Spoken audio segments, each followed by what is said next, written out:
किशोरप्पा माझे आमदार होण्याच्या अगोदरपासून मित्र राहिलेत होते आणि ते म्हणतात की भाजपाने आम्हाला मदतच केली नाही।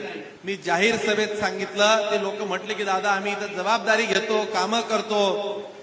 आणि त्या उंबरखेडच्या संस्थेत मी सांगितलं की तुम्हाला इथं लक्ष घालायची गरज नाहीये, तुम्ही भडगाव पाचोऱ्यात जाऊन लक्ष घाला। किशोरप्पा अडचणीत आहेत, तुम्ही त्यांना मदत केली पाहिजे असा सांगण्याचा दिलदार मित्र हा तुमचा होता।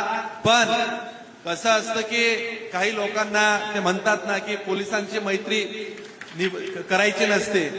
आम्ही केली तुमच्याशी मैत्री, ठीक आहे, पुढे काय व्हायचं ते होऊ द्या, परंतु मैत्री निभवायचा हा गुण हा काही ठराविक लोकांमध्येच असतो।